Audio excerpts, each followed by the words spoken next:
Today let's talk about functions. And to better understand functions, we first need to understand a relation. In math, a relation is a relationship between two quantities. Quite often you'll see relations written as a set of ordered pairs. To show you what I mean, we have 5 different giraffes, and we've listed all of their ages and measured their heights in meters. If we take the time to pair each giraffe's age with its height and write them as ordered pairs, right, we're showing the relationship between one giraffe's age and height, this set of ordered pairs becomes a relation. Every relation has a domain and a range. The domain of a relation is a set of first coordinates in all of the ordered pairs. In other words, all of the x values. In this case, the x values were the ages of the 5 giraffes.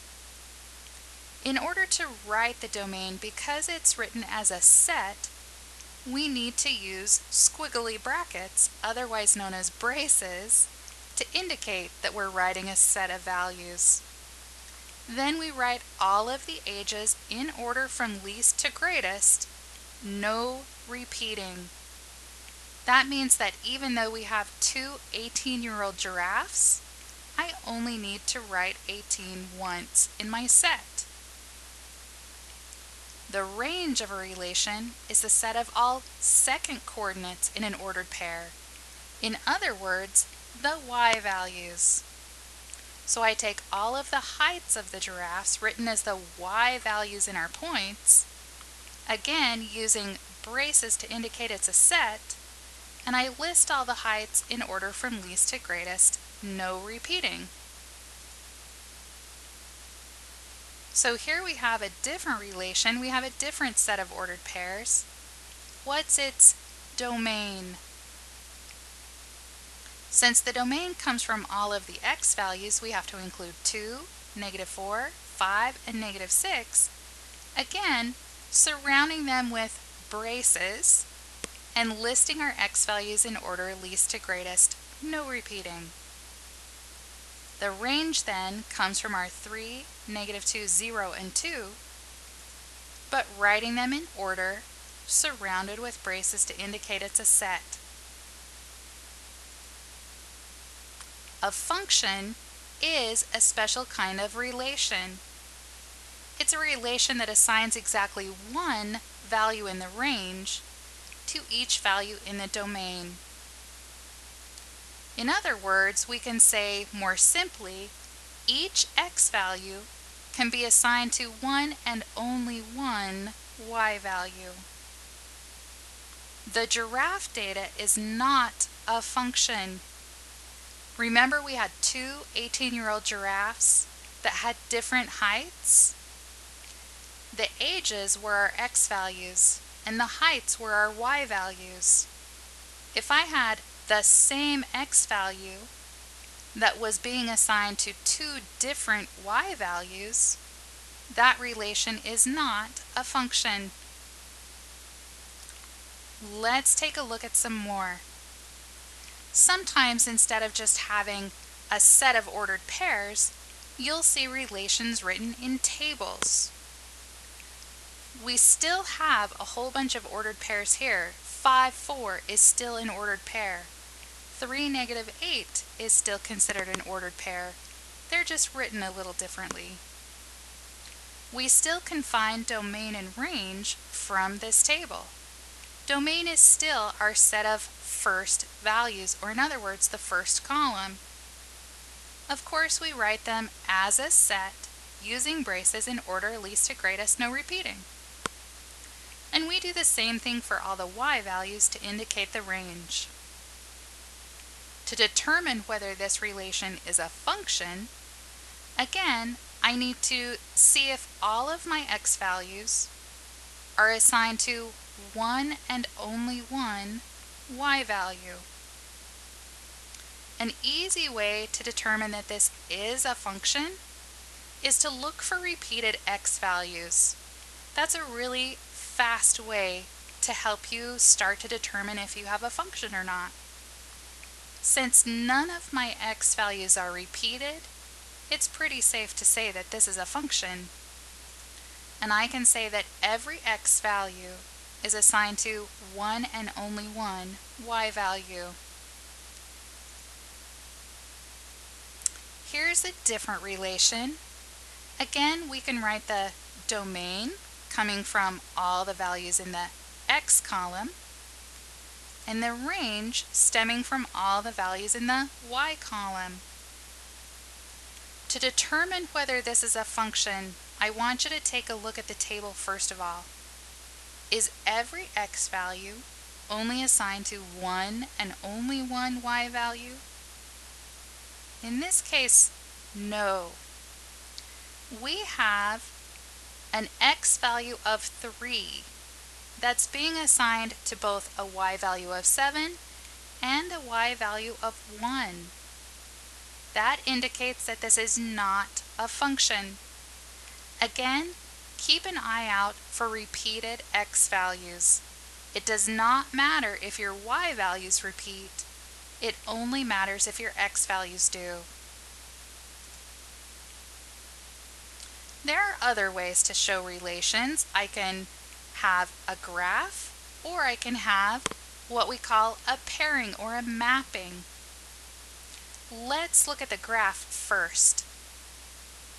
I want to determine if the graph of points is a function. Again, I need to see if every x value is paired with one and only one y value. In this case, the answer is no. I want you to take a look over here where x is -4. I have 2 points that have an x value of -4, -4, 1 and -4, -3. That means the same x value is being split between 2 y values. Same thing happens with our x value of -1. -1, 0 and -1, 3 share the same x value but have different y values. That makes this not a function. When you have a graph, there is something called a vertical line test. Here's our vertical line that can help me determine function, whether it is or is not a function, very quickly. If I bring that vertical line and take it across my graph, if it ever touches more than one point at any given time, this is not a function. Now, down in our mapping, this is still a picture of a group of ordered pairs. Oval A holds all of our domain values. These are all our x values. And oval B holds all of our range values or y values. The arrows, or mapping arrows, indicate our ordered pairs. The first arrow indicates the point 4, -3. The second arrow is 2, 7, and so on. To determine whether this is a function, again, I need to see if every x value, if every value in the domain, is paired with one and only one value in the range. In this case, yes. 4 is only paired with -3. 3 is only paired with 8, and so on. All of our x values have different y values, and they're only paired with one y value. Here's another graph. Sometimes we won't only have points on our graph, we'll have actual lines containing an infinite number of points. Is this a function? Well, I'll let you determine that for just a second. In the meantime, here's our vertical line test. Does this line ever touch more than one point on that line at any given time? No, which makes this a function. The domain of the function lists all the x values that are ever used in points along that line. Since this line is going to go to the right forever, and it's going to go to the left forever, and there's no breaks in this line, every x value imaginable is going to eventually be included as part of this line. In cases like this, when we need to list the domain, and it would take us forever to list all of those values, it's fair to say all real numbers. The range is the same way. This is going to go up forever and down forever with no breaks.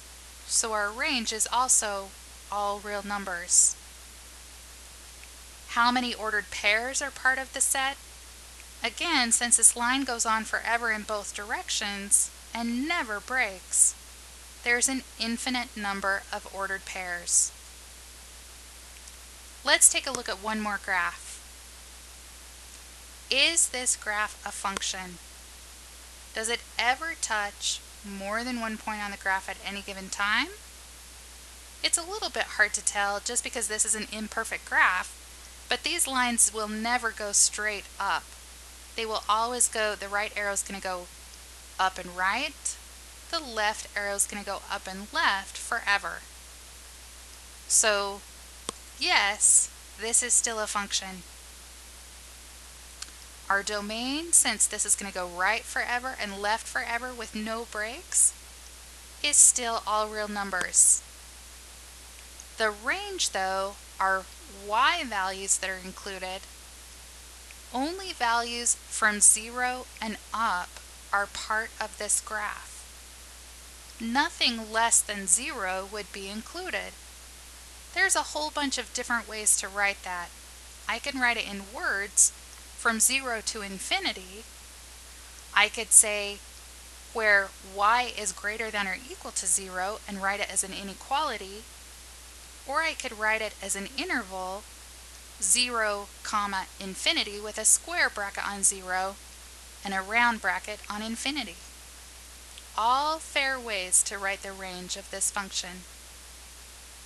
How many ordered pairs are part of this set? Well, since I don't have individual points and this graph is going to go up forever, I still have an infinite number of points. Let's take a look at one more mapping. We're almost done, I promise. Is this a function?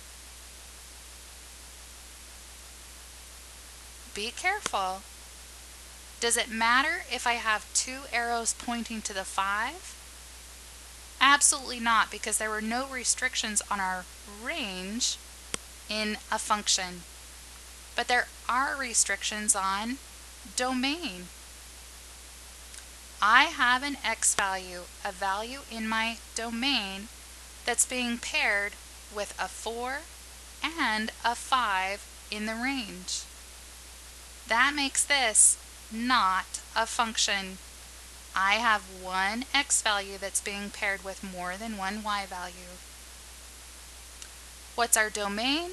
Again, in a mapping, it's the first oval that holds all the values in our domain. So I write those values as a set, again following the rules of least to greatest, no repeating. Our range comes from the second oval, again written as a set. How many ordered pairs are part of this set?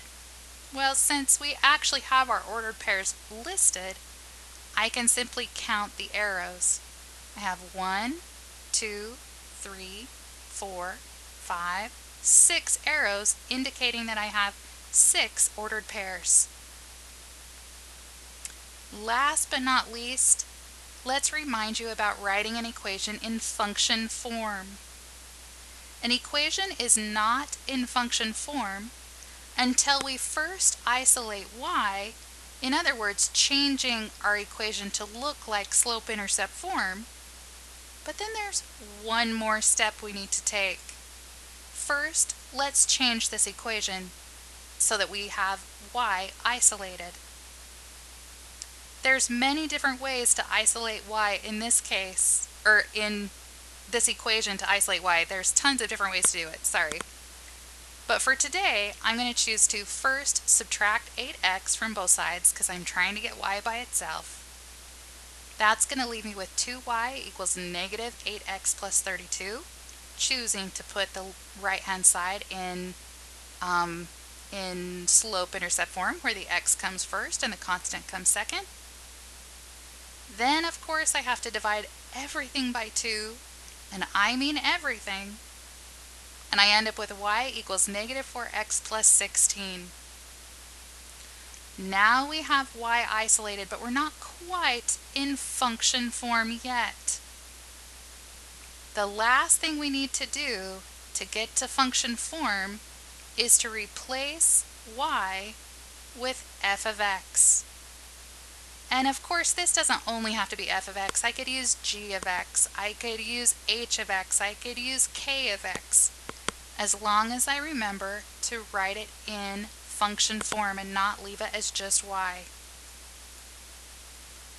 Just a quick reminder, changing to function form means that you isolate y, change y to f of x or some other function of x, and then you're in function form. Alright, I've kept you long enough. I wish you a very good day, and I'll see you next time.